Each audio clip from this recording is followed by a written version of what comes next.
All right. Oh, wow, there's people here already. Holy smokes.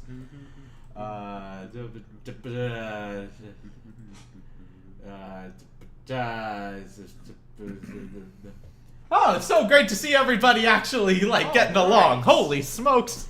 Great to have you guys here. People here already. Holy smokes. Hello.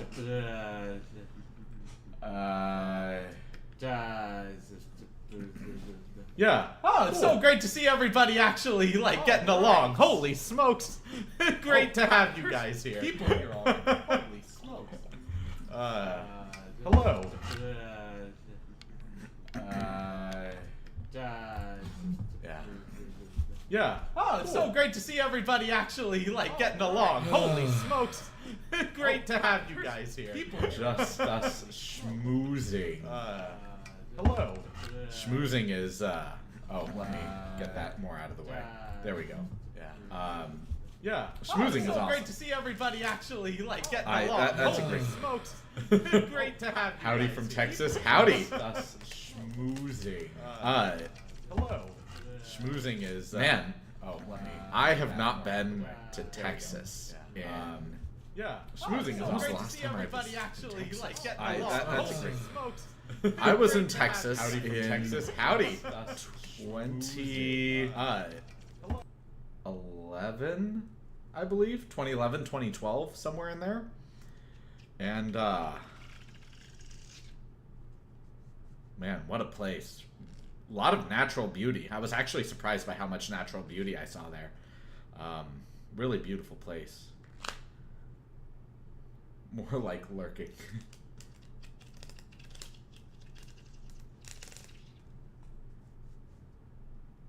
Yeah, I'm sorry about that. I'm trying to fix that.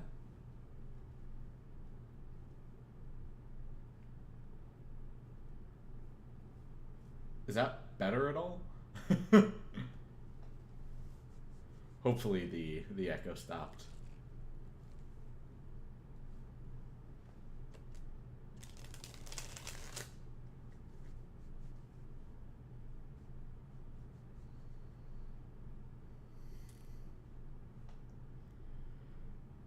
Cool. Okay. That's a relief. Panhandle. Yeah. Awesome. Awesome. I'm glad it's fixed. Cool. Man. In terms of traveling though, like, as much as I would love to visit Texas again, I really want to visit each state independently and have my own opinion about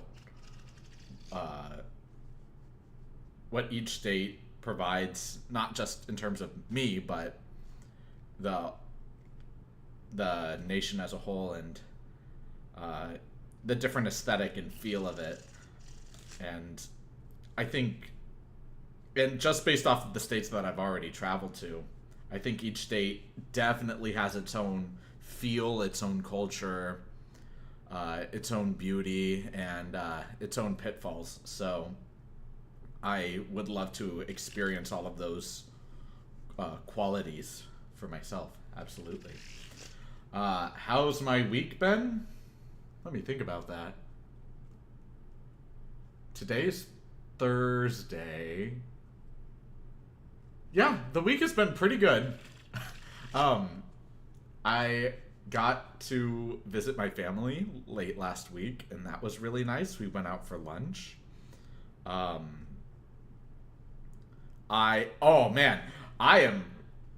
really excited. I get to, so in terms of hobbies, the only real hobby that I have is beatboxing, that I am able to make money off of, but I try not to, very similar to singing, mainly because I love the art for what it is, and to put pressure on it to make money out of it feels...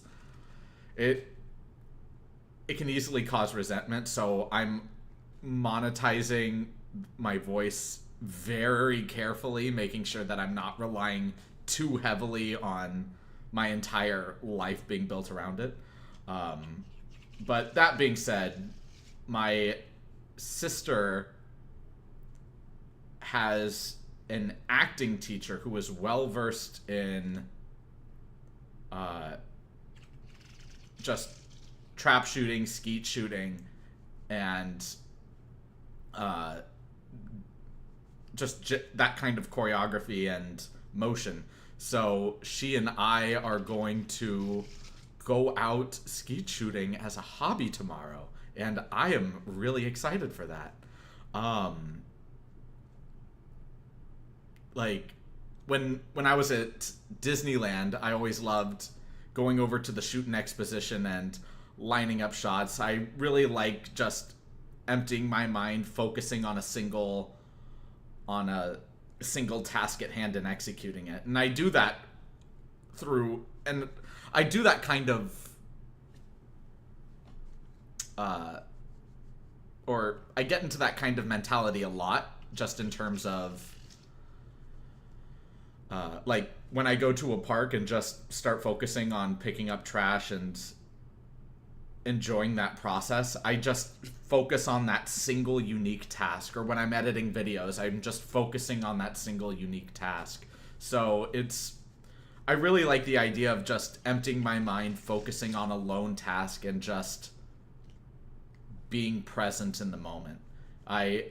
It's something else that I really enjoy about meditation as well. So there's a lot of beauty in that, and I'm really excited to pick up a new hobby. After this stream, I'm heading across the state to Southeast Michigan in an entirely different vibe from Southwest Michigan. Michigan sounds like a great place to visit. I mean, I'd love to visit all the states, but Michigan has Lake Michigan, and I do love open bodies of water. No, I believe you on the fact that it just feels completely different. In California, where I was born and raised, Northern California is very different from Southern California. Even though there's a ton of similarity, there's also a ton of difference. So I relate to you on that. Which is all very different from Central California. And Central California is gorgeous. I love Central California. Even though most people would say that they really don't like it. And I can absolutely understand why. There is nothing in Central California aside from just Fresno, Bakersfield, which are not known to be really great places, and a ton of agricultural land. And that's what I'm really trying to get at. It's just that big open space and land and just mountains. And it's gorgeous. Just in terms of the intrinsic scenery. Not intrinsic, just beautiful natural scenery.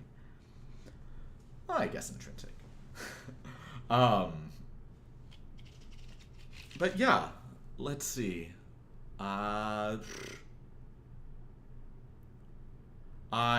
got to see my partner yesterday, which was very lovely. We went to an all-you-can-eat sushi place.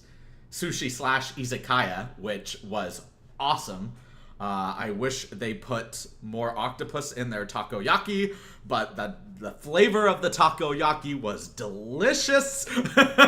So I won't complain too much about it. It was a really nice, it was a really great little date, and we just hung out, played a couple of games because we both really enjoy games, and it was a very pleasant time. Let's see. What else happened this week? It was just a lot of... Oh my gosh. I was working so much on my Patreon only to have my content for it just not be visible. the moment I uploaded it, it said, yeah, you can't upload this. This is all gone. Oh my gosh. So I had to restructure the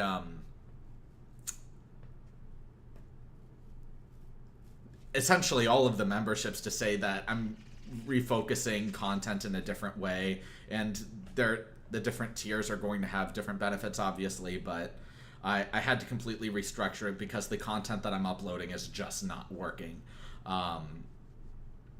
So I'm taking a new approach to it, and so far so good, and we'll see how that goes.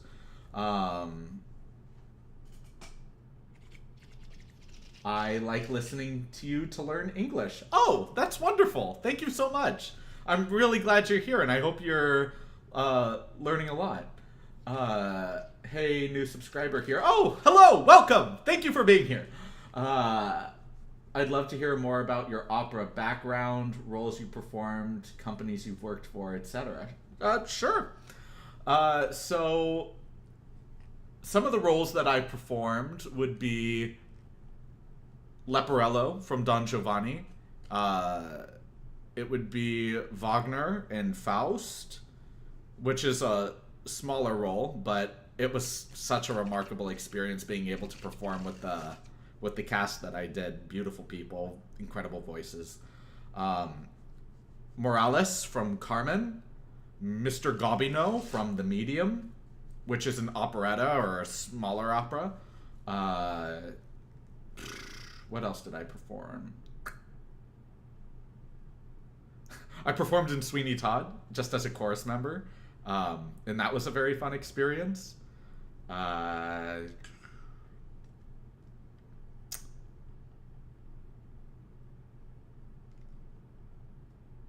There's something else that I'm forgetting, and I'm completely blanking on it, but I've had my fair share of operas, and they're a lot of fun to be in, for sure. And companies I've worked for, just varying companies around Southern California, such as Mission Opera, Valley Opera Performing Arts. Many of the operas that the opera that I debuted in was performed at California State University Northridge inside of the now Soraya Performing Arts Center, which is a beautiful stage. And oh, I'm slouching. I need to stop slouching so much. It's probably why my back hurts. And let's see. Valley Opera, Performing Arts. Oh, and independent opera. Yeah. Please don't forget to hit the thumbs up. Yes, listen to Blue, please. Thank you. But yeah, those are just some of the roles, some of the companies I've worked for. Primarily, they were in Southern California, but I did have a wonderful opportunity to perform in Boston, to perform in Germany. But that wasn't really a part of any particular company. It was either me competing in competitions or me just traveling and solo performing. So yeah, that's a very succinct introduction to some of my musical background. But my career has definitely been all over the place, but I've really enjoyed the ride, and I continue to enjoy it. Let's see. Let me think of. Is there a particular role that I really loved performing?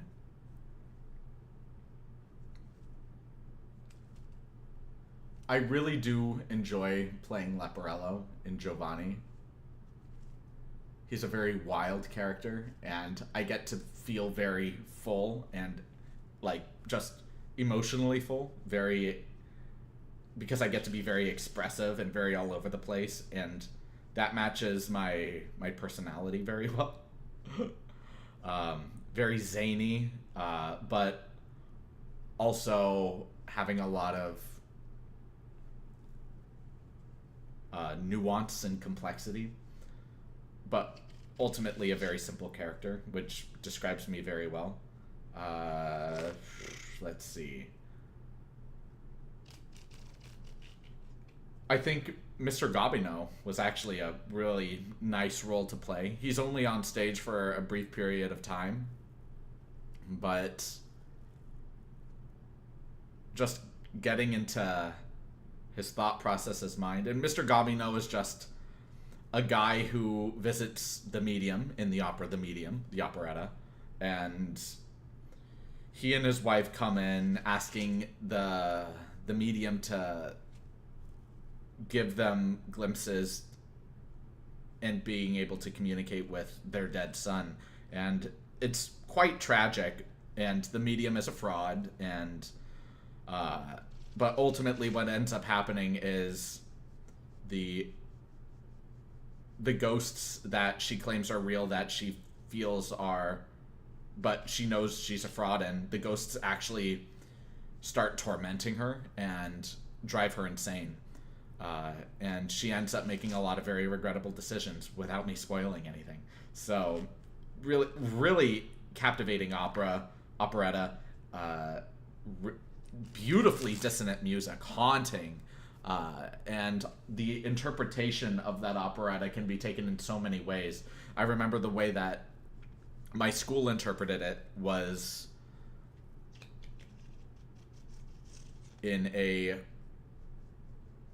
World War II setting where our ghosts, instead of being invisible and this invisible force haunts the main character, the medium, we actually had real ghosts painted in grayscale wearing concentration camp outfits. And it was a very intense hour performance, because the dive into the medium's psyche, which is essentially what the entire opera is about, and her daughter, it's so compelling and striking, and I really enjoyed being a part of that opera, even though I wasn't a main character. It was still just so compelling to watch, and it was a pleasure to be a part of.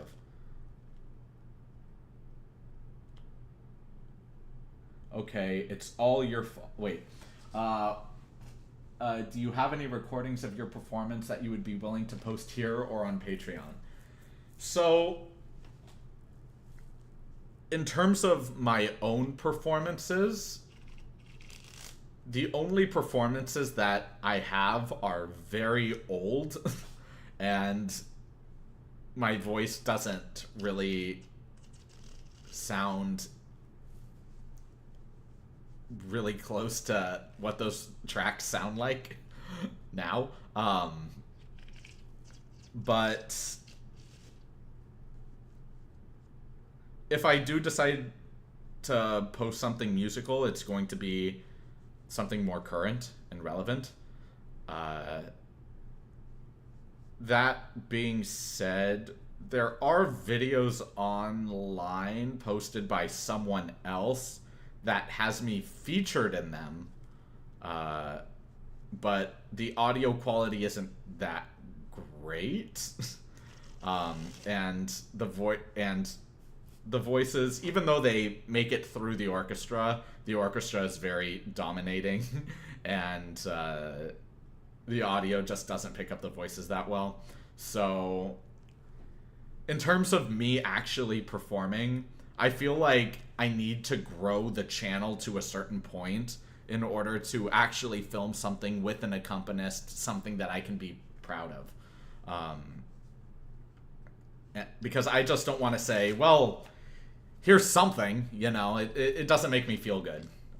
like I mentioned earlier, I really do love music, and especially what music means to me. And if I'm going to present something to an audience of people who are genuinely interested in me, then I want to make sure that what I'm providing is something that I can be proud of, something that's genuinely good. And in order to produce something like that, I need money. I need time. And both of those are resources that I just can't commit to that kind of project right now, unfortunately.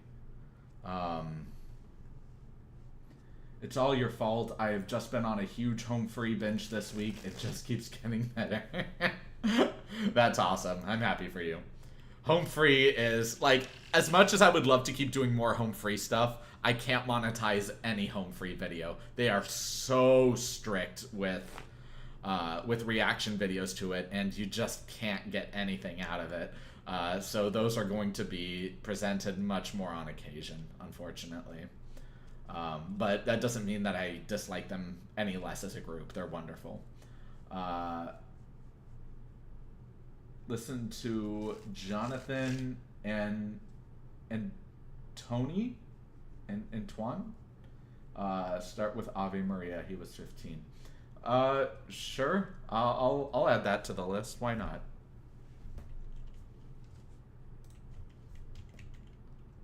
Jonathan and Antoine, Ave Maria.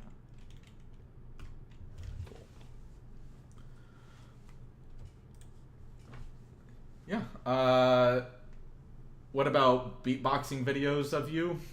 There are no beatboxing videos of me, surprisingly.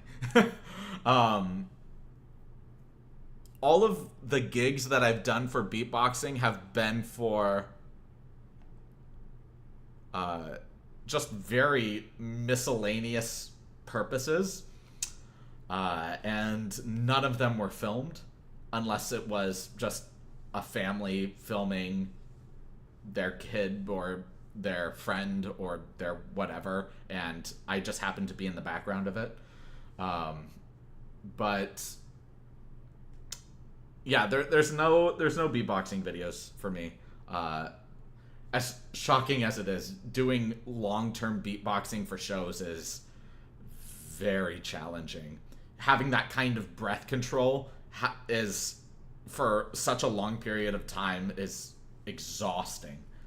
Like, I would argue that singing in opera is easier than 30 minutes straight of beatboxing. Like, it is tough.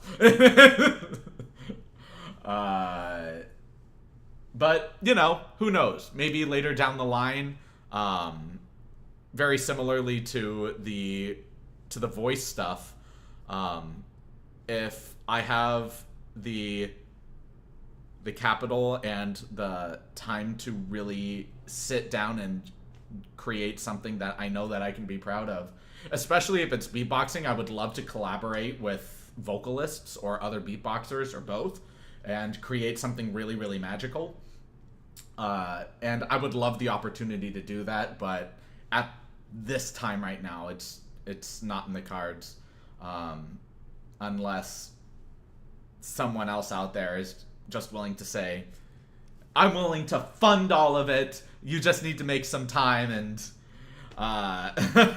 and I would obviously also need to know you as a person, know your background, and there's a lot of nuance that goes into these things, and it's a long process, so it's definitely something that's going to take some time, but hopefully I'll get to that point as the channel continues to grow.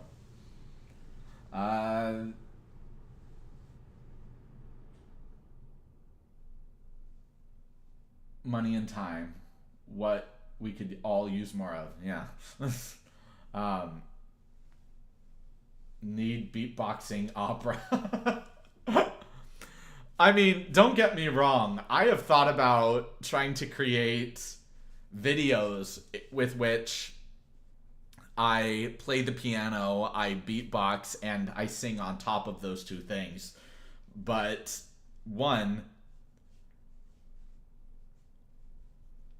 that kind of video editing and audio engineering and mixing and mastering and all of those elements put together to create something that I can be proud of, that is not something I am capable of doing. I have watched many a YouTube video. I have read many a books on how I can better produce these types of videos, and those types of videos are where I'm multi-tracking myself. They are a lot more difficult to produce than any of the other videos that I've made. It is so challenging to sync everything up right, to make everything sound actually good, and create just a really good atmosphere. Plus, I don't have a set. You know, all I have is this, and this is not a set. This is my bedroom. I'm like,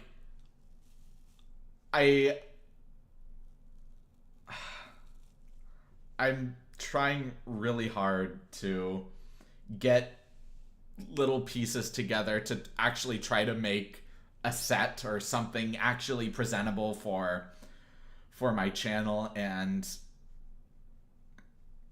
it's very frustrating because it's time and money, and even though I do my best to create time to research things that I think would look really good in terms of developing a set, I have no idea how to make a set. So even if I find something really cool, I have no idea how to structure it. My camera is in a fixed position. My desk is in a fixed position.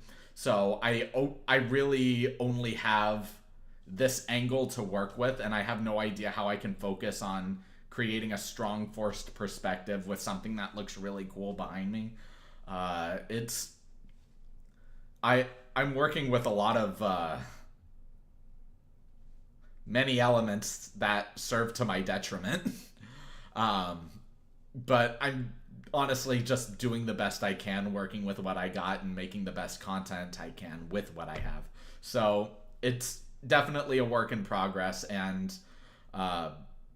my slow growth has been, at least recently, has been reflective of that. And I'm absolutely working to try to fix certain elements of it and to make sure that I can actually create something visually intriguing and captivating as I continue to grow. But the only things that, like, when I look at other reaction channels, I see really well put together offices or sets, strong lighting, and varying camera angles depending on the video. Sometimes it's the exact same. Sometimes I see reactors have it differently. But it's tough, man. Have you considered creating YouTube shorts? Might be good adverts for your channel. So I have. Here's the problem I have with it.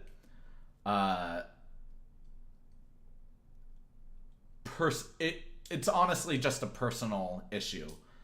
I do not have social media. The only social media I have is this YouTube channel. I don't have TikTok, Instagram, Facebook, Twitter, whatever. I don't have any of that. I do not like being on social media. I do not like being on my phone constantly, even though I am a lot. And I'm on my computer a lot, not just for the sake of the channel, but because I like being on YouTube. And even though I do plenty of things throughout the day that remove me from that, I still don't even like how often I'm on YouTube, to be perfectly honest. It doesn't mean to say that I hate YouTube. I do love it, and I love making videos, and I love reaching out and socializing more, or creating stronger parasocial relationships like this, and developing myself and I find a lot of advantage towards creating these videos and doing these live streams, and there's a lot of value that I gain from it, don't get me wrong, but something that I find myself trapped in are YouTube shorts, where the moment I start one, all of a sudden I've been scrolling for 30 minutes mindlessly, and that really actually bothers me a lot. You know, I'm definitely someone who focuses on being present, alive, in the present moment, not reflecting on the past, not worrying about the future, but just existing in the present. And if my brain isn't here in the present, if I'm just being mindless doing something, it really bothers me. And I feel the most mindless when I'm watching YouTube shorts. So I just don't want to contribute to that. It's a personal block, and I'm sure I can slightly increase my viewership through YouTube shorts, but it's just not something I want to really engage with or put my time into. I hope you understand. Call Jeff Castellucci. Maybe you and Lane can do a duet. Well, I mean, I'll reach out. Sure. I highly doubt that they would talk to me. Guys, remember, this channel is very, very small. And I don't think that I would be worth their time. But even beyond that, I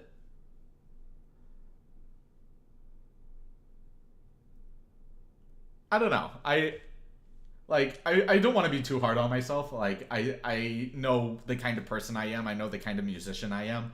And I know what I have to offer and the things that are actually valuable. So it would be really cool to talk with them and to speak with them and actually collaborate on something. But knowing their kinds of busy schedules and the kind of projects they engage with and the kind of people that they talk to regularly, I would find it very surprising if they actually ended up saying, yeah, I would love the opportunity to talk to Daniel. If that's an actual thing, that would be incredible. You know, I love engaging with other people that have such a strong passion towards music like I do. But I don't I really don't expect a lot. I figured that I would be alone in this YouTube journey pretty much throughout all of it. I was shocked to see how fast my channel grew so early, and then it started slowing considerably around a month and a half ago, and since then it's been a slow progression, not like just in terms of subscribers, not in terms of views necessarily. It varies back and forth. So, I mean, we'll see how it goes. I would love the opportunity to meet people because of this channel, or just meet people in real life just because it's nice running into people. But I don't know. It feels a little too good to be true is what I'm trying to say. So what you're saying is you are no Dan Vask. Just start. Well, I'm not really sure what that means in terms of Dan Vask, just because I don't know his whole backstory.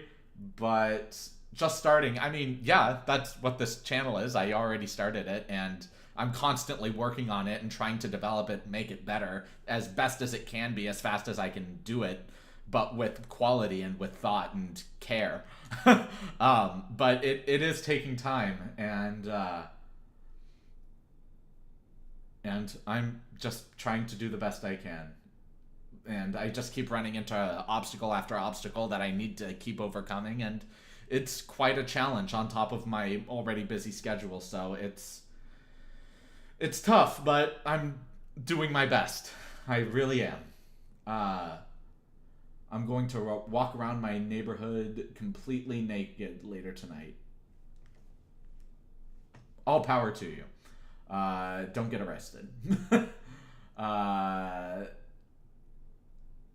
Maybe you set the bar too high for yourself? Question mark. I think it's really good to have standards and goals and expectations. It's not okay to be destroyed when those expectations aren't met, but I find it really important to recognize the value and importance in your expectations. And for me personally, like right now, something that I'm developing, even outside of just Patreon, I'm setting up a Calendly account, which is a website that people can visit in order to schedule voice lessons with me. And I'm going to start posting that link in my future videos once it's actually completed. And hopefully, because I'm restarting my voice studio, and I used to be a voice teacher for a very long time, and I did lessons in person. I taught at music schools in person, and I also did things through Zoom. But I really didn't care for doing Zoom lessons for the longest time. But when 2020 rolled around, I started becoming adjusted to it. And now it's probably the easiest way for me to actually commit to lessons while still being able to produce content on YouTube, alongside everything else that I'm working and focusing on.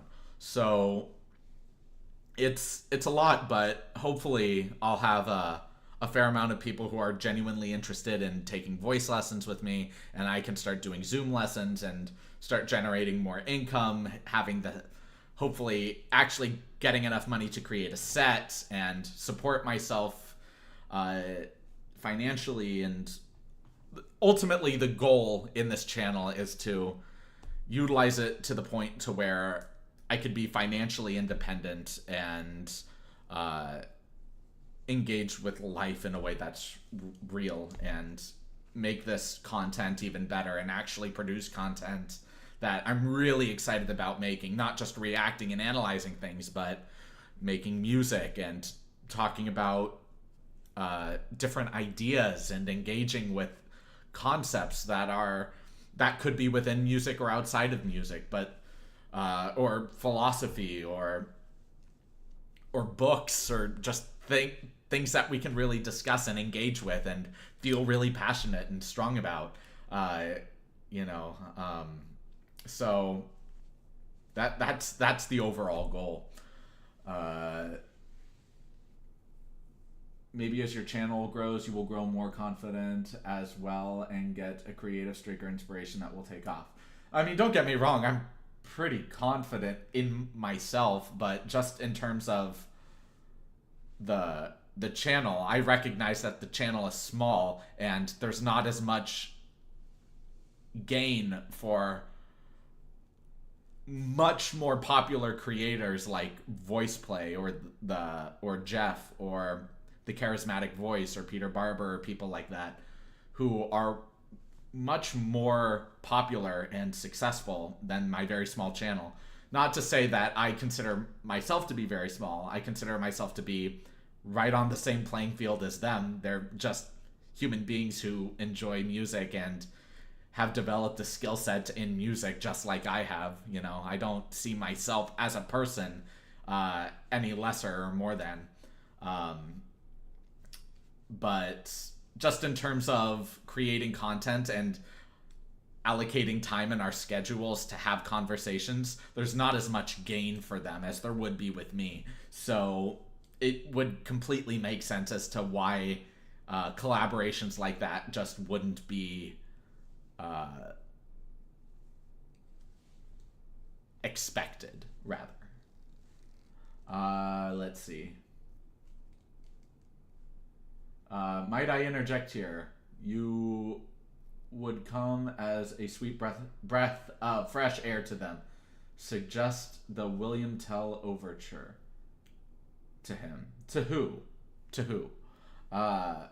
Because the William Tell Overture, I feel like, even if most people don't know the name of the piece, I feel like most people know the piece itself. It's pretty much at least in one episode of every classic cartoon. It's used today vehemently, and it's one of Tchaikovsky's most recognizable pieces because cannons.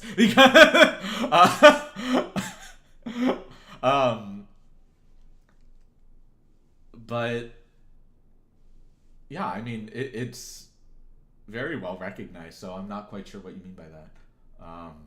You're doing great. Thank you.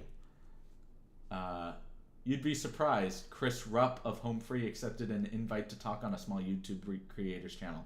Oh, cool. I mean, yeah, I'll give that a go. I'll reach out and I'll see the responses I get for sure. If that's the case. I'll absolutely put my best foot forward. But that being said, it's I'm still figuring out the identity of this channel, because for those of you that have been here since the beginning, which I'm sure pretty few ultimately, I started off just reading stories. That's the channel name, Good Evening Stories. And I really enjoy storytelling. That's why I love opera so much. Isn't so much because of the tradition of the music, even though that's an element of it, and I really love respecting history and being in the footsteps of great artists and expanding on their own visions. But just being able to actively engage in storytelling is something that I really enjoy. So that's what this channel was. But then when I realized that those videos weren't getting viewed at all, I wanted to put my musical knowledge to good use. I started doing reactions to music, and that seemed to resonate more with people, so I just kind of stuck with that. But I don't know, maybe a podcast with guests would be interesting. Or yeah, I don't know. I'll come up with something, but I'm still trying to figure out the identity of the channel, and it is a little weird trying to navigate this. But all of you are here, all 13 of you are here watching and engaging, and that really means a lot. Just the fact that I'm still figuring it out, but you guys still find a lot of, or at least some kind of value in me and the channel and being here and engaging. So that really means a lot. So thank you so much. Hello from North Carolina. Oh, awesome. Hello. I don't get to make these as often as I'd like. Well, I'm really glad that you're here now and commenting and just enjoying yourself. Thank you so much for being here. And I really appreciate the kind sentiment that you wish you were here more. And I'm really happy you're here. So thank you for being here. The Lone Ranger. Love that guy. The him I was referring to is Lane. Okay. I get that. Yeah. Maybe some audiobooks. Yeah, sure. I have only listened to a couple of audiobooks. I prefer reading. I like the feeling of a book in my hand, an actual book, not a Kindle. And whenever I'm reading, I also really like highlighting. One, I like the process. It makes me reread the passages to see what it is that I need to highlight and what it is that I really want to incorporate. But also when I reread the book, then I can see, at this point in my life when I first read this book, these passages were very important to me. Now that I'm rereading it again, I can see that, are these passages still very important to me? Are these other passages important to me? Does this book still have relevance in my life as I'm rereading it? And I really like having a book in my hand, But that being said, when I'm at a park picking up trash, I'll either just listen to music and enjoy the moment as I'm focusing on my task, or I'll listen to an audiobook as well. Because that process usually does take a pretty long time, and I can usually get pretty far in those books. So maybe I'll dive into audiobooks. We'll see. We will see. Song lyrics and its tempo is storytelling. Yeah, it absolutely is. That's essentially opera. It's just music at a certain momentum with consistent and steady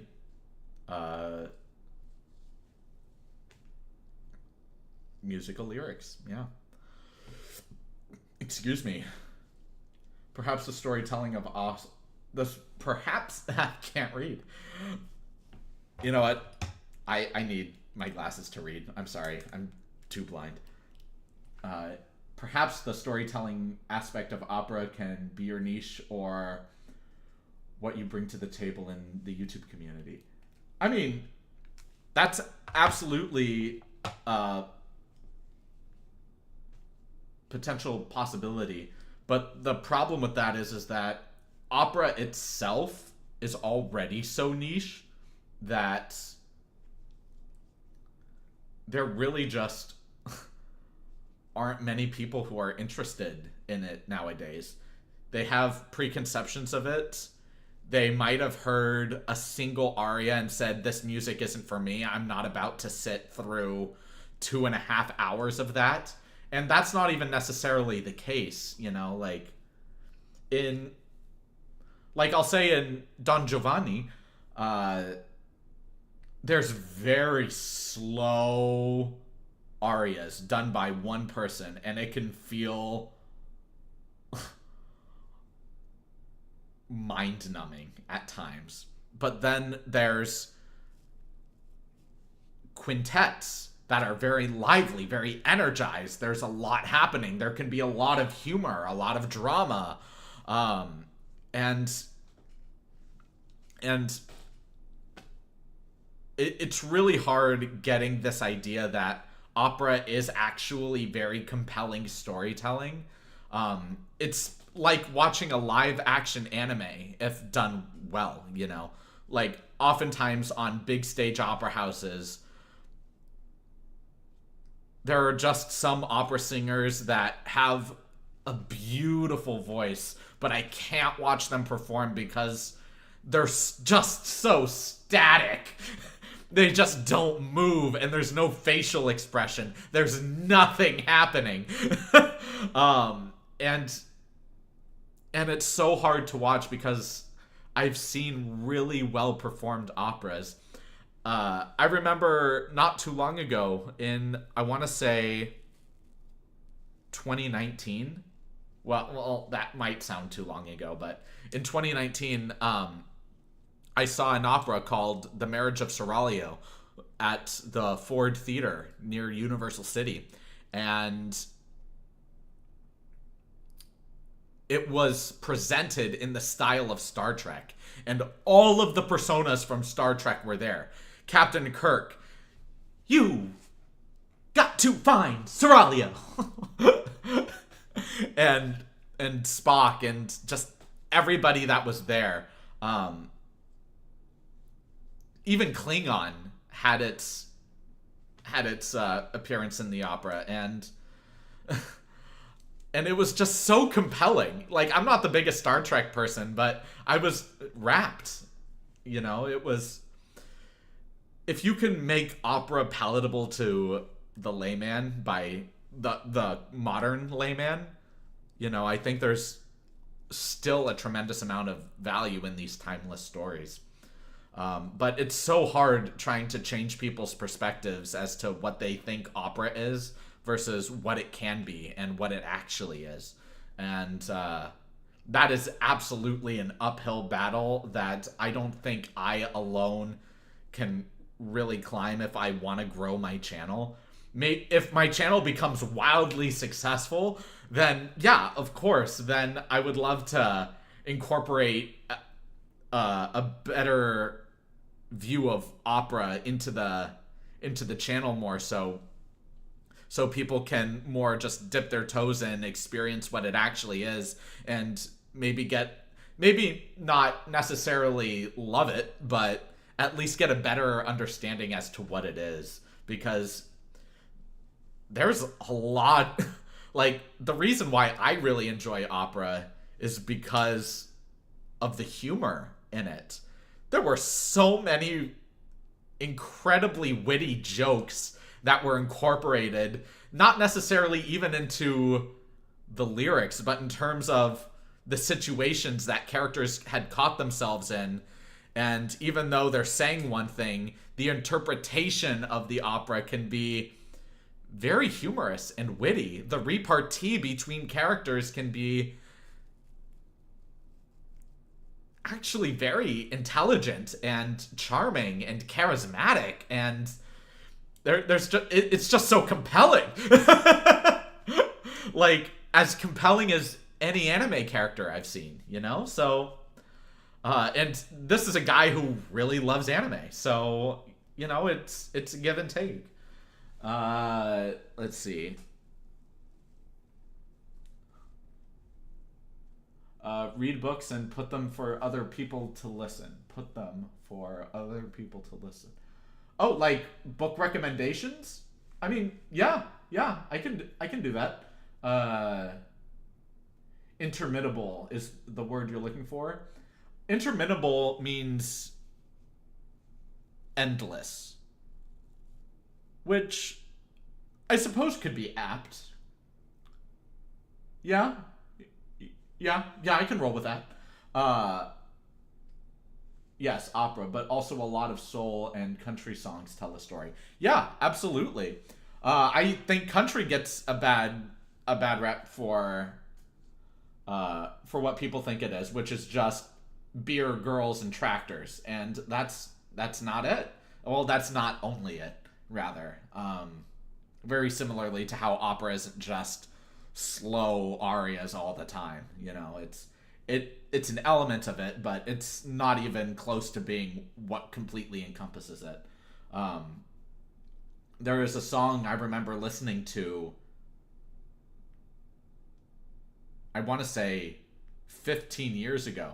It's the song that introduced me to country music, and it was a beautiful story about a father and his, I want to say 5 or 6 year old son, and it was just so touching. And at that time, I didn't have the strongest rapport with my father, so to know that there was a piece of music out there that, because I've always been deeply connected with music, to know that I was able to connect with music in a way that was able to connect with a father-son relationship, that really meant a lot to me. Which really sparked my love of country music in that way. Let's see. I have to say that operas are pretty hit or miss for me. Some I have adored, some others I have just been bored. Obviously, the company and singers make a difference. Yeah, and honestly, I don't even fault you for that. For me personally, there have been many operas I've seen where I was completely bored out of my mind because the singers are doing nothing. They're static objects, just screaming notes on stage. There's no emotion, there's no expression, there's no choreography, there's nothing. Like, I understand is so blank. And there are other performances that I've seen where even though the opera singers weren't at excellent quality, their storytelling capabilities were superb, and I really enjoyed myself much more in those performances than I did at excellent musician performances, but not excellent performer performances. And I think really great operas have both excellent musicians and excellent performers. But I find those to be more rare nowadays. When I look at what the opera scene is trying to do to have more people come in. Like, I see that the sets are becoming a little bit more elaborate. They're using more screens and more special effects on stage to make things a little bit more dramatic, a little bit more explosive. But to be honest, I think the biggest thing that opera needs is contemporary opera. Like, when I was in university, one of my roommates still is, a wonderful composer. Unfortunately, we fell out of touch after college, which I think is pretty sad, but, you know, it's just the nature of the relationship. And what ended up happening was he wrote this wonderful opera, and it was very dissonant and very bizarre, but it worked. It was very compelling. The story was compelling. And it wasn't a full-blown opera. It wasn't 2.5 hours, but it was an operetta. It roughly ran between an hour to 75, 80 minutes. And the story was magnificent. And it paired so well with the dissonances and bizarre nature of the piece, but it had an intrinsic flow to it. And I really can't describe it, but it was incredible. And opera houses, 99.999% of the time, will not perform modern, fresh operas, because most of opera audiences are older people. They want things that they already know and are familiar with. Carmen, Don Giovanni, The Magic Flute, Hansel und Gretel, etc. So, The Barber of Seville. So, you know, and they're just too terrified to break away from things that people already know. And they're like, oh, we could just bring it back to life by creating a new interpretation of it. And yes, that's true, but you can only do that so many times before people have seen every opera 10 times, you know? Like, let people who have really interesting ideas, who genuinely love opera and wouldn't do anything to taint the name of opera, let them present their stuff in a way that's really... Yes, learning the opera is going to be extremely more difficult. You have no references online to actually learn the music. You have to go to a piano yourself and pound out the notes, or work with the composer himself or herself and learn it through them. Learn the language, learn the interpretation, learn all of these different elements. But you gotta put in the effort to elevate the style, you know? When I went to see The Barber of Seville... Oh, wait, hold on. I missed a lot. Just don't do too many Marty Robbins too close together entirely. Too much bleeding out into the West Texas dust and dirt. Yeah. Carrie Underwood and Callum Scott songs have great lyrics. I believe you. That's something that I get comments on in my videos, that I get criticisms of, where people wonder, why aren't you focusing more on the lyrics or the message of the piece? And the reason is because I have my own opinion about particular meanings of pieces. Oftentimes, I actually have no opinion about the meanings of lyrics or pieces, because there's just too much nuance that goes into it that I'm not willing to spend the time to understand more of. Like, if there's a particular artist that has a very strong backstory about a particular piece and writes, not necessarily in cryptic messages in a piece, but writes a personal message as lyrics in a piece, where there's a lot of nuance and it's completely open to interpretation, but also has a very intentional meaning behind it and is calling out a particular aspect of society, You know, I might not have enough information about that aspect of society to have my own opinion. Therefore, I'm not just going to agree with the artist about their particular opinion about something simply because I enjoy their music. You know, if I'm not going to have an opinion on something that I'm not well educated in. That's just what it is. And I have to, and even though every single morning I go out, I sit down, I read as much as I can, I study vocabulary, English vocabulary, so I can expand my vocabulary. You know, I'm studying another language, and I'm doing all of these things to try to better myself and educate myself. The world is so rich with information that there's just no fathomable way that I can have an opinion on so many topics that are so incredibly complex and nuanced, and I really just try to stay away from the meanings of lyrics in that way. Like, there are some instances where I can have an opinion on something, but even then I don't really wish to express it because, one, I don't think it's my place to, or more because if I were to express my opinion, it's going to be with people I know who can handle criticism, and just posting it online for the entire world to see it's going to be filled with people who absolutely cannot handle criticism. And to be honest, like I've mentioned in past live streams, I am very careful and very cautious as to how I provide criticism. If I want to provide real blunt criticism, I absolutely will, and I have not done that in any video.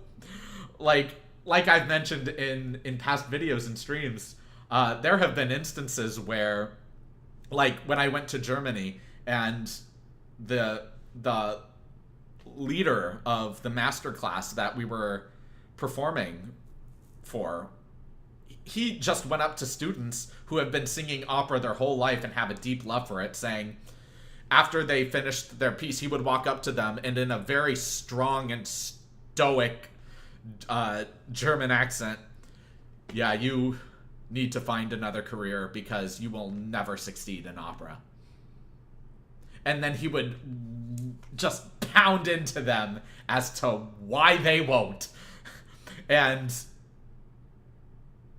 it never came from a malicious place, and you recognize that from him. And that was even more stinging because you know that he's being as objective as possible. He doesn't know you. He doesn't care about you. He just wants he just truly believes in his experience, his lived experience, and what he knows is reasonable and what he knows will not succeed, and what he knows the level of competition and the competitive nature of the field.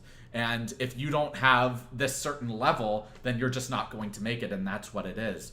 And I definitely can be that harsh as well, but it's not anything I particularly enjoy being, so I ultimately just stay away from things like that and just try to focus on the music itself, the structure of the music, and the way the music sounds, and the way it makes me feel, and breaking it down into understandable elements that allow all of us to engage with music in a way that's deeply personal, not just in a way of, wow, this sounds nice, which is a very superficial layer of it, but really getting into the nitty-gritty details of it and analyzing it and assessing it for what it is and just enjoying that process, that experience. I think that's a really beautiful thing.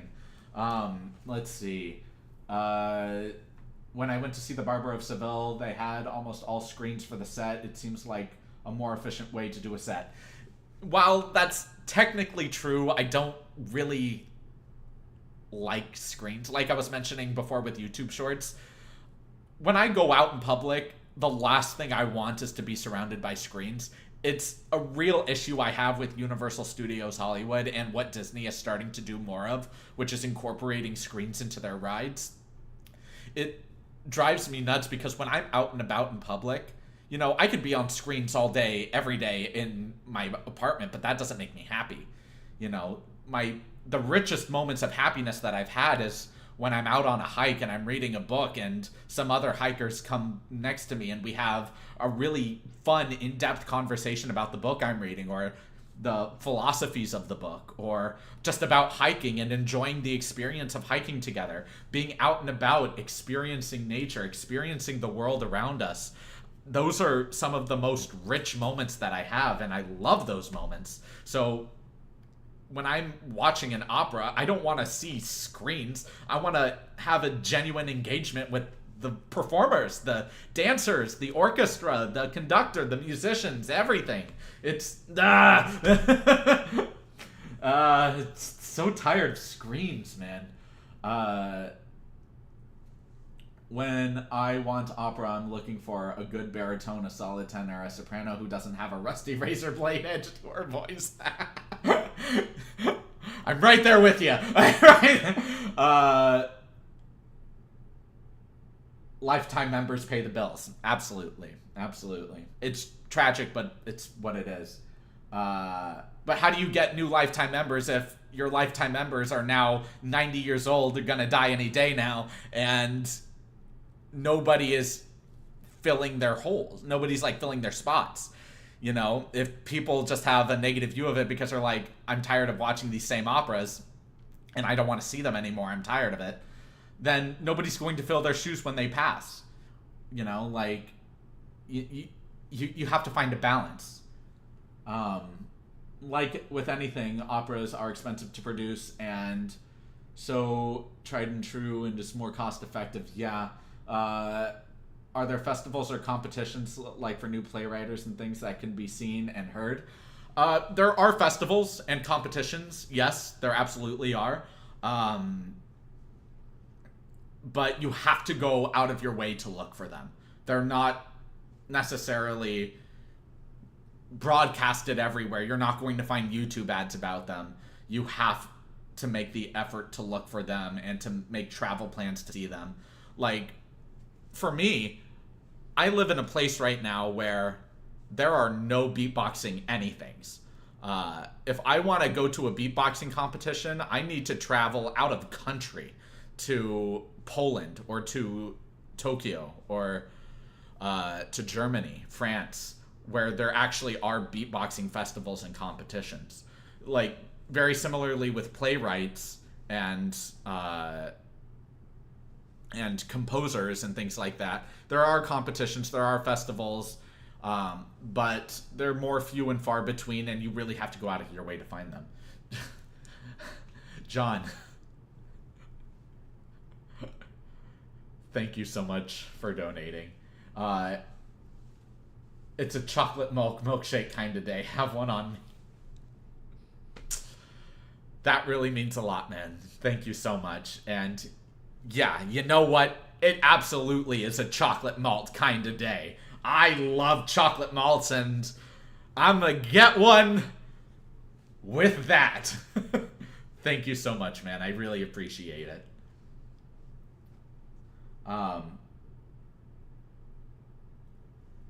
Your opinion can be as simple as, I like this and this, or this is not for me. It really could be, yeah. It's more often than not, though, that's not enough for me. When I engage with something, I want to have a lot of depth with it. It's not just music that I find a lot of captivating details hidden within just something pleasing.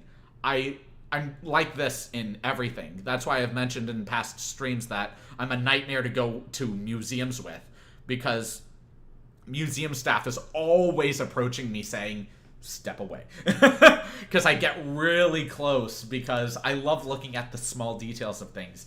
I love looking at this small, insignificant fractal of something. might appear insignificant because of how minute it is in comparison to the grand scheme, but because it does contribute, there's a beauty in that. There's something that I deeply resonate and connect with because that small element contributed to the outstanding, majestic nature of the piece. You know, when you look at the Mona Lisa, you look at the Mona Lisa and this muted background. But actually look at the details of that background. Look at the details of the way her hands are placed, in the intricacies of her face. Like, how time itself has aged the piece and what that reflects. There's so much beauty beyond just a woman in a painting, you know? Like, same thing with Starry Night. You know, I went to Knott's Berry Farm, which is a theme park in California, a while back. And in that theme park is essentially a museum of a ton of Western antiques and relics. And I really love Wild West aesthetic. I think it is really cool. It marks a really strong point in American history and what this area represented before we actually started moving into modern societies. And I really loved the aesthetic and the vibe, and I was a fan of old Westerns as well. One of the few things that my dad and I actually enjoyed watching together.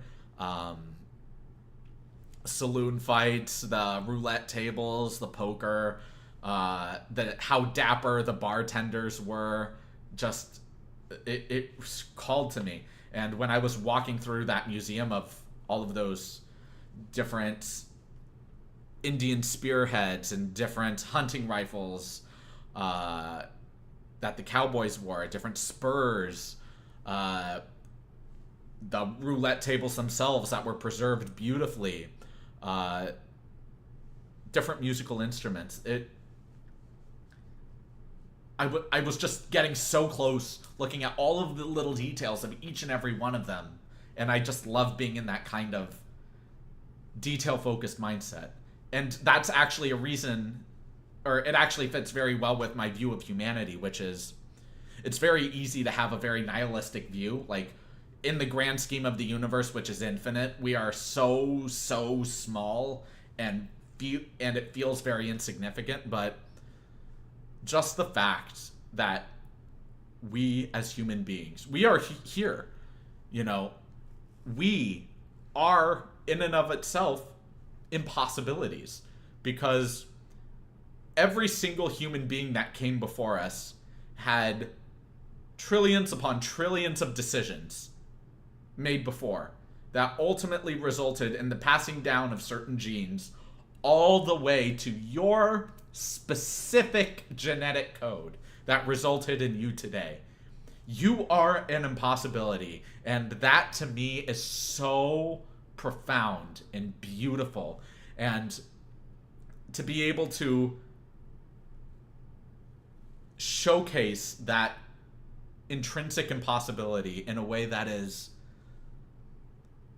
beautiful and limitless, and say, well, this is something I really enjoy, or this is something that I find a lot of interest in or intrigue in, I'm going to excel in this particular area that I find a lot of value in.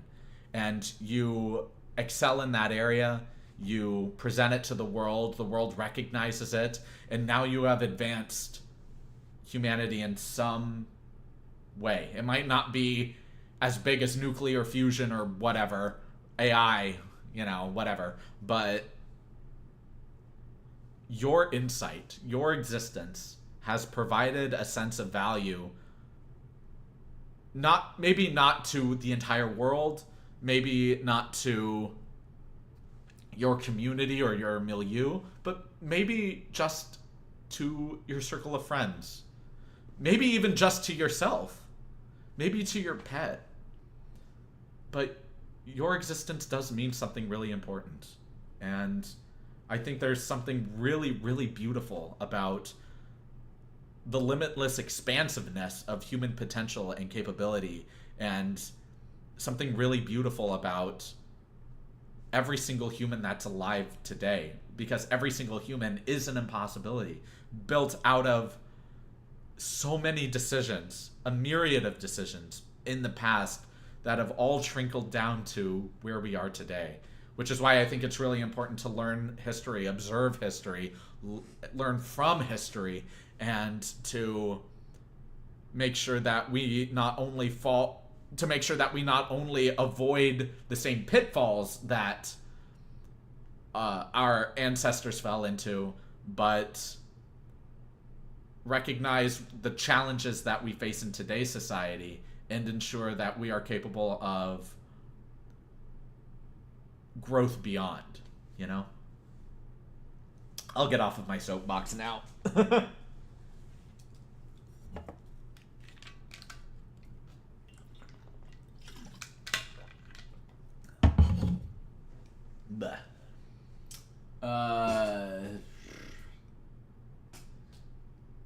Screens, one of the most glorious tenors in musical theater, Jonathan Wright, I'm assuming, was a breathtakingly gorgeous man, but he never made it to film.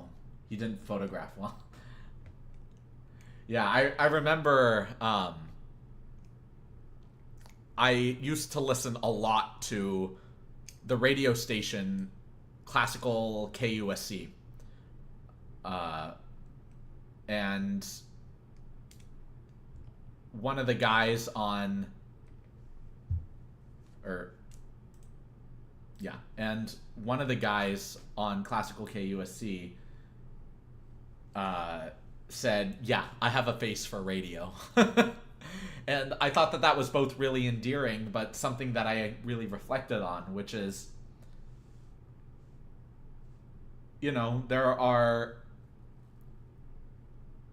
standards, beauty standards, and expectations in society. I've never really given much thought to fashion. It doesn't interest me. It doesn't appeal to me. I'm much more of a...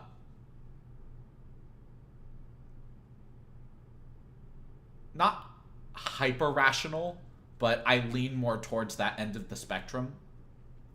And I focus on functionality and different things like that. So my wardrobe is pretty bland overall. You know, I like cool tones. I like rustic tones, but more than anything, I really enjoy wearing flannels. I pretty much wear black jeans every single day, and I have since high school. It makes me feel comfortable. It's nice. I can wear it to almost any occasion. And it's a staple that I can depend on as I make my way through life. But yeah, it's tough. It's definitely tough, but you know, if we can look at people without judging, without prejudice, and we get to know them as people and understand their values, their principles, their ethics, and still not judge them or show them any kind of prejudice, and even go beyond that and say, I really, even though I disagree with you, I really value your insight, your experience, the wisdom you've learned throughout your lifetime, and I really appreciate you sharing that with me. I think that's a really strong first step in building bridges with people in general, not just people that we agree with.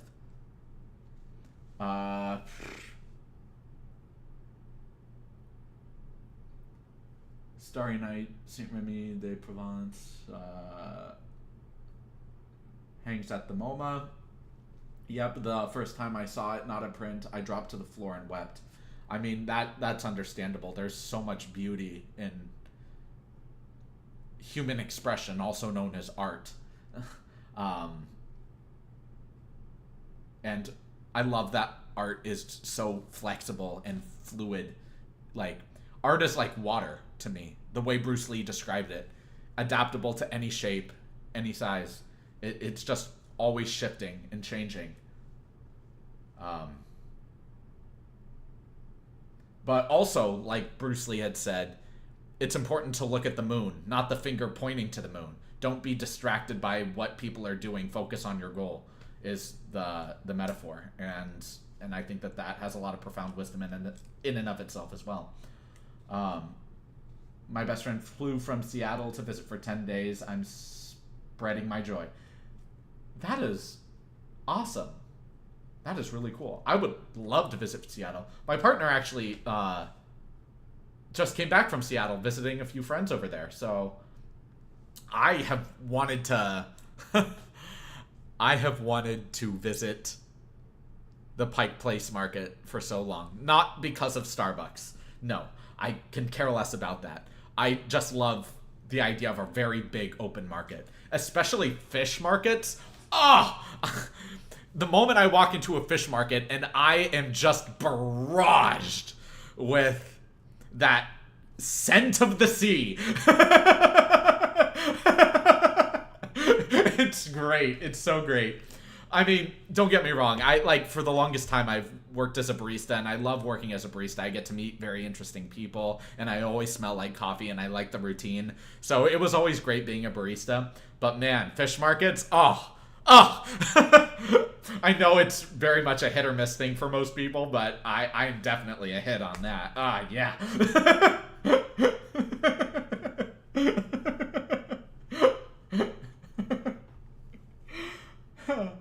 Ooh. I am wearing jeans, t-shirt that says "I speak fluent sarcasm." It is a developed language. I can give sarcasm, but even beyond sarcasm, I give a lot of sass. I pretty much only give sass to my friends, people I know who can take it and dish it right back at me, and we really love that kind of rapport we've built.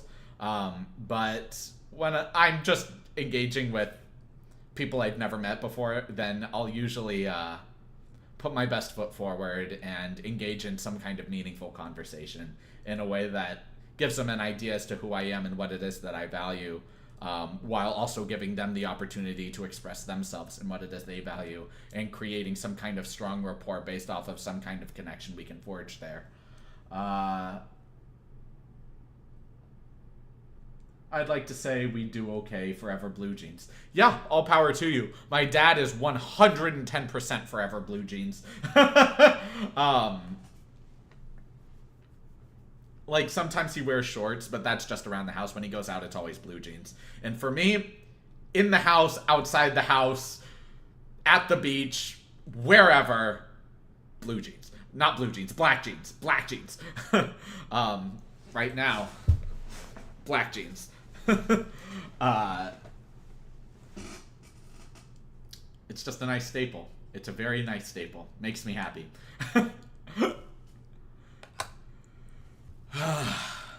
Man, I am one tired boy.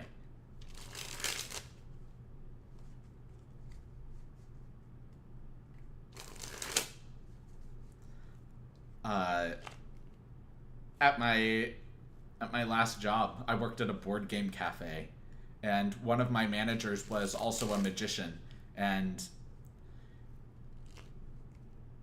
man, what a good guy. He tried to still maintain a rapport with me after he left, and I didn't follow up, and I actually feel pretty bad about that, but at the same time, it was my choice to not do so, and you know, I reap what I sow. I probably still could reach out. I probably should, to be honest. He was a really good guy. Is a really good guy. And he taught me a lot, not just about like magic or things like that, but he was the one who showcased me around a board game convention known as Strategicon, and he showed me around, and we both love games, and we were just talking a lot about games, and we built a pretty nice rapport, and I should reach out. Yeah.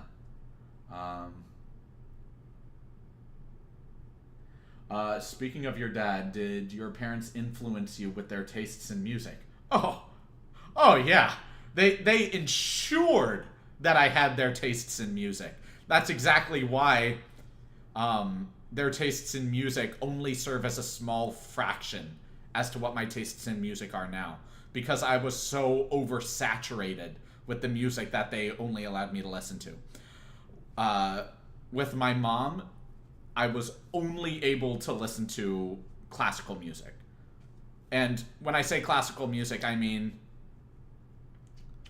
classical music, Baroque music, Gregorian chant, romantic music, that entire era. Those eras, I should say. My dad, on the other hand, was classic rock, specifically the Beatles. I can sing from memory to this day, even though I haven't heard a single Beatles tune in several years. I can guarantee you, from how much it was drilled into me, that I can sing probably at least 98% of every Beatles song ever written. From memory. Without having listened to a single Beatle tune for several years. It was that drilled into me. But also Elvis, the Beach Boys, the Doors. Not as much as, but a little bit of Queen. But pretty much classic rock. And those were the only two things, like, areas of music that I was ever exposed to. It actually wasn't even until I got to high school that I was even made aware of other styles of music. And it wasn't until I got to college that I even started exploring other styles of music. And it wasn't until after I graduated college that I actually expanded my view of music to include almost every genre of music and find something that I can really appreciate about each genre. So at this point in time, I pretty much listen to every genre of music in some capacity. Yeah.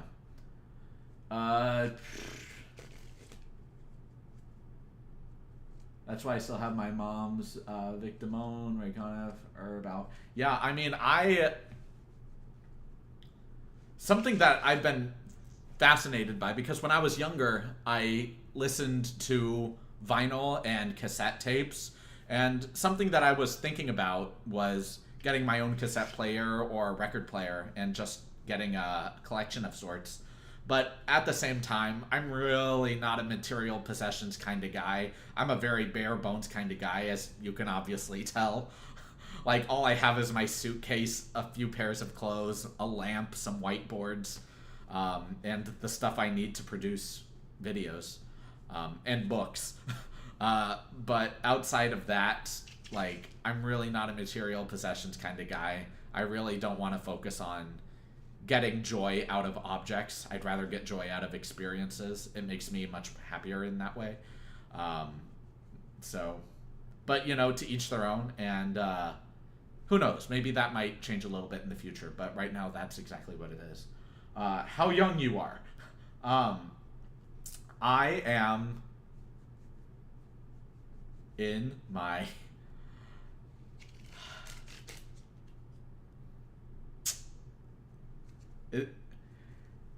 my entire life, and I will answer your question. I'm just prefacing it with this. My entire life, I've always been the youngest. Always. In every group that I've ever been in. Even in my friend group. With my closest friends. And by closest friends, I mean my only friends. which is 5 of them. I'm still the youngest. All of my friends are now past the age of 30. And I am 28. I'm actually turning 29 in... Wait, hold on. It's August. Oh my gosh.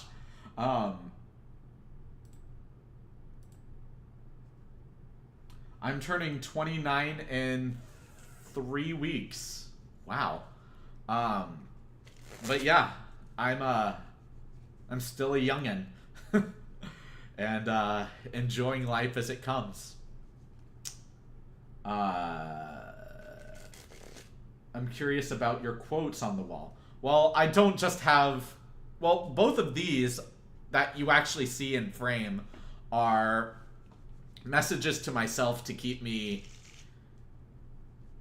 in alignment with what it is that I value and making sure that I perform the actions that I find of real value every day to ensure that I'm constantly growing as a person in the direction that I want to grow in.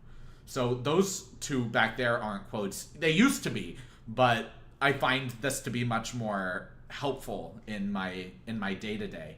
But I do have whiteboards over on this wall that are out of camera shot, or the frame, that are just filled with quotes. And to be honest, I was thinking about getting more whiteboards because there's plenty of... Because I do read these quotes often, and there's plenty of... and there are plenty of quotes that I have saved that I want to be able to look at more often and not look at a screen for, but rather just wake up as I'm leaving, look at a few of these quotes, really reflect on what it is that they mean to me, why it is that I value them, understand that, and take that with me into my day as I engage with the world, as I engage with others.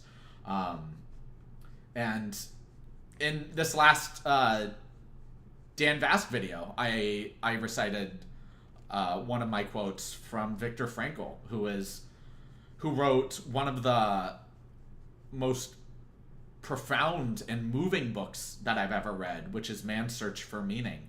And that was a very intense book, but it was so beautiful. So beautiful. The meanings and messages and conceptualizations of life and the wisdom imparted through that book, it moved me to tears, dude. It was incredible.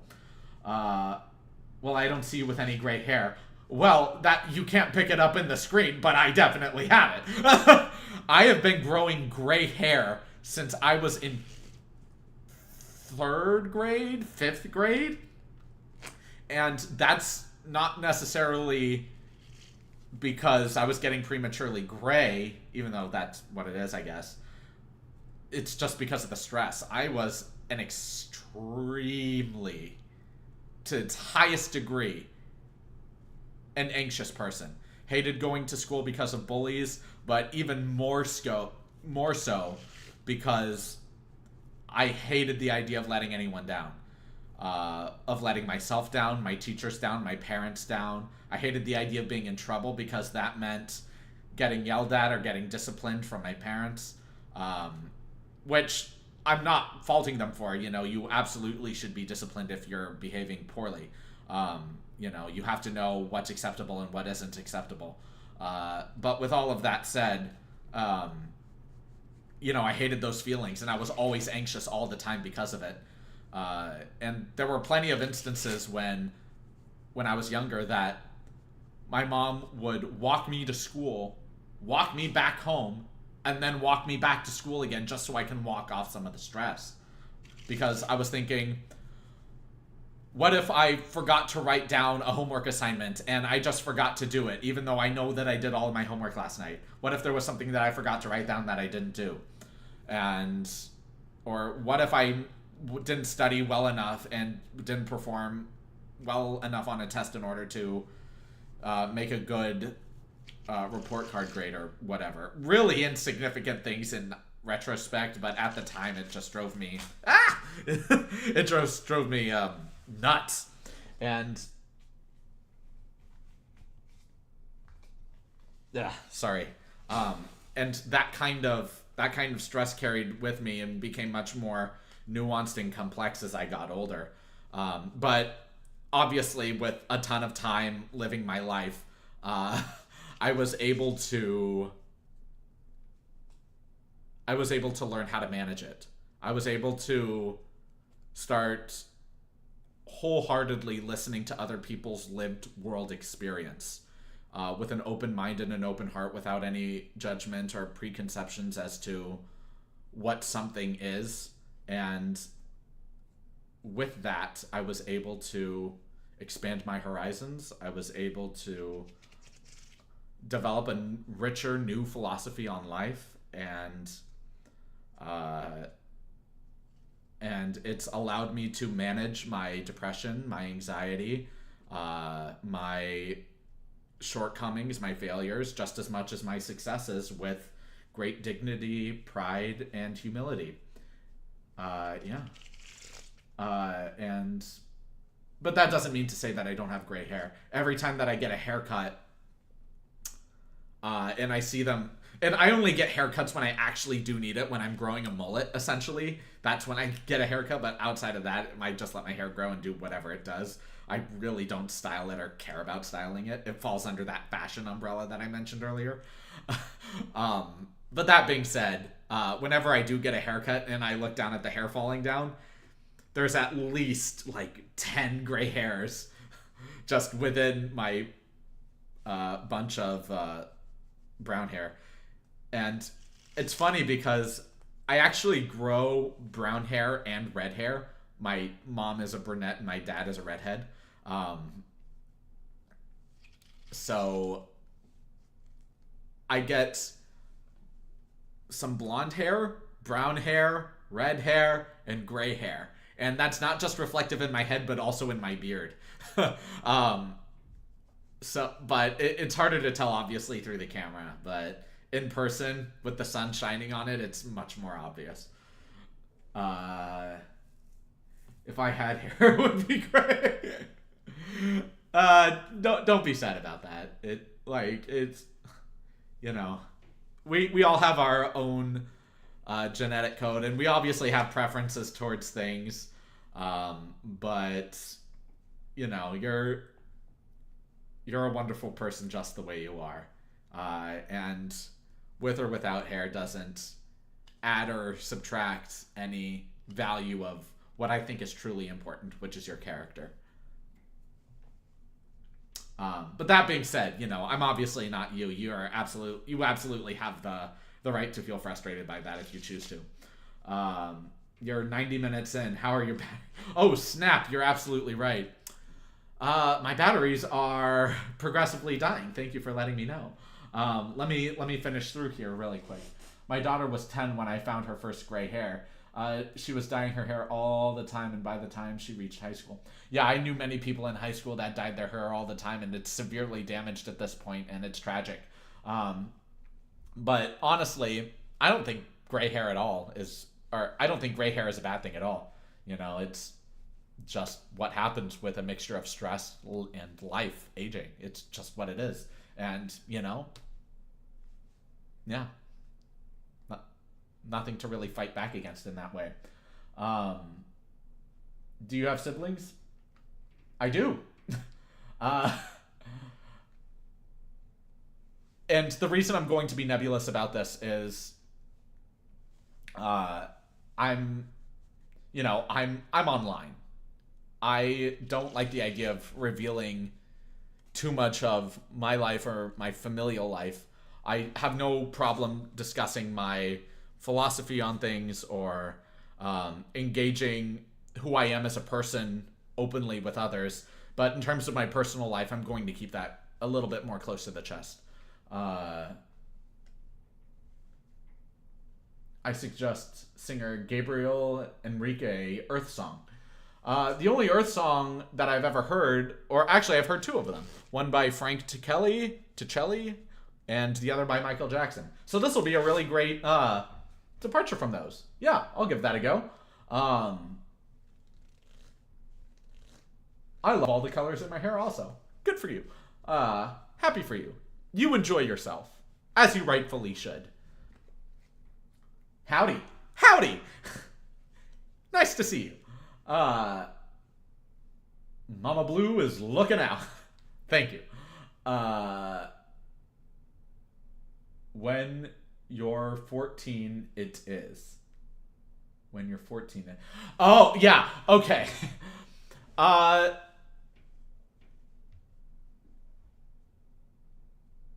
Maybe as a general concept, but I remember when I was in 5th grade, meaning when I was like, I want to say 10, maybe 9 or 10, somewhere in that age, and I started discovering gray hair, I really cared less about it. I told my mom at that time saying, I'm really not going to care about my hair. And my mom says, well, that's just how you think now, but just wait till you're older. And then I got older and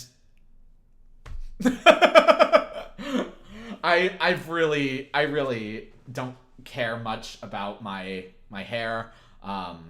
Just as long as it's not really inconvenient. And when it grows into a mullet, that's when it starts becoming inconvenient. It starts bothering the back of my neck.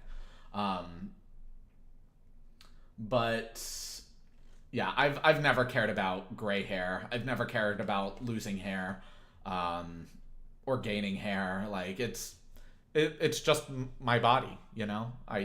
And I have the same view towards everyone. If someone is balding, or if someone just has splotches of hair or inconsistencies in their beard, or is growing, or a woman is growing like a mustache or arm hair or leg hair, whatever, and it's been a day since they've shaved it and it's coming in a little bit more, like, you know, whatever. I can really care less. You know, if there's a particular aesthetic you're going for, or a particular style that really makes you happy, then go for it. I'm really happy for you. But I'm not going to judge you or anything like that based off of what your body does naturally. You know, I think that's pointless.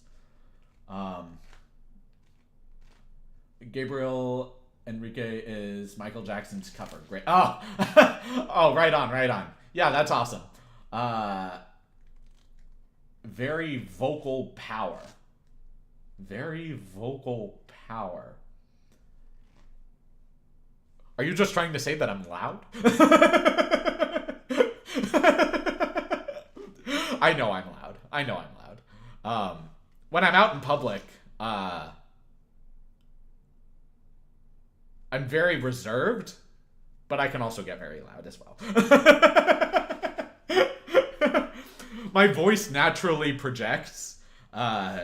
You know, I've been learning and studying the voice pretty much my entire life, and a lot of the things that I've learned throughout my life, I've forced myself to make second nature, so I don't have to think about specific vocal techniques when I'm performing on stage. I'm too busy thinking about the music itself, and I can't worry about my technique. I have to rely on my intuition and things that are second nature for me. So my voice is naturally projecting like that. But my mother also always said that I always had a very loud voice, so that is what it is.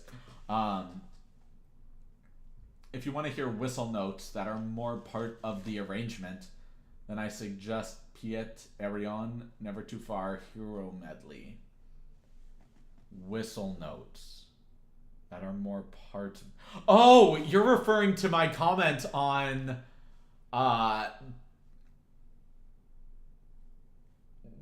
Dimash's duet. Okay. Well, first thing, whistle notes do not necessarily impress me. Let me rephrase that. They impress me, but it's not something I necessarily care to listen to. Like, very similarly to, I have a friend of mine who is a wonderful musician and loves vocalists, but he can care less about bass vocalists.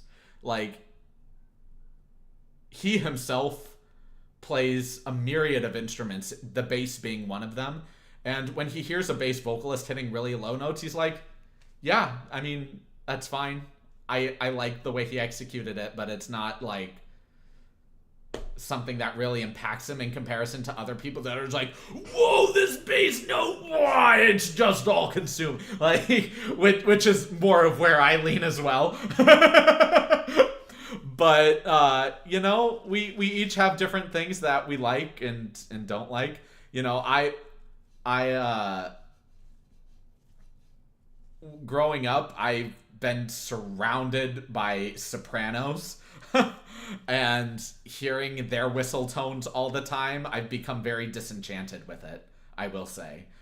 So hearing it isn't necessarily something I seek out. If I do hear it and I hear it's well executed, then I'll point it out and appreciate it. But it's not anything that I particularly go out of my way to look for.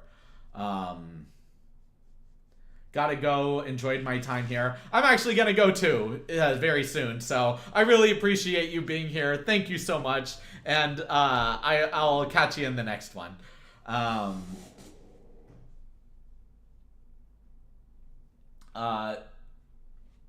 Twin sips from different cribs. John. Awesome. I hear you, but this is really part of the song in a different way. Oh, that's awesome. Then I'll be sure to check that out at some point. See you next week. But I'll probably, unless it's like heavily demanded in terms of like content, I'll more check it out on my own time. See you next week. Yeah. Okay. Great. Okay. I've caught up, and I am getting off of my soapbox. We're done. My battery is dying. I still have a lot of work that I still have to do today, not just for YouTube, but in other areas as well. And I also want to make sure that I'm working out. So we're going to wrap it here. Thank you all so much for being here. I really do appreciate it, honestly. And all of your kindness and engagement and just your open-mindedness, your open-heartedness, and again, the way that all of you are engaging, it really does mean a lot to me. So thank you so much for being here.